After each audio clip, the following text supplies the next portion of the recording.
চট্টগ্রাম বিশ্ববিদ্যালয় শুরু থেকেই এখন পর্যন্ত বাংলা বিভাগ তার সাথে আছে।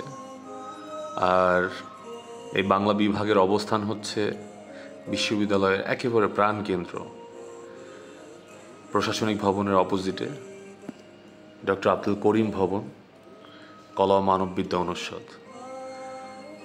সেই পুরাতন বাংলা বিভাগ 60-এর দশক, 70-এর দশক, এমন করে আজকে একবিংশ শতাব্দীর অনেকটা বছর পেরিয়ে বাংলা বিভাগে কত বিখ্যাত সাহিত্যিকদের লেখা কথা ছেলেমেয়েরা কত সুন্দর করে আঁকছে। আলপনা, বৈশাখের ঢং, কত আবেগ অনুভূতি, কত দুঃখ গাথা, কত প্রেম বিরহ, আমাদের সব কিছুই এই বাংলা বিভাগের সাথে। আমার সিনিয়র যারা আমার ভিডিওটি দেখছেন, অবশ্যই আপনারা আবেগ আপ্লুত হবেন। মধুরতম যে কথা আমি তোমাকে বলতে চাই তা আজও বলা হয়নি। আসলেই বাংলা বিভাগ নতুন ভবনে চলে গেছে। সবার জন্য শুভকামনা।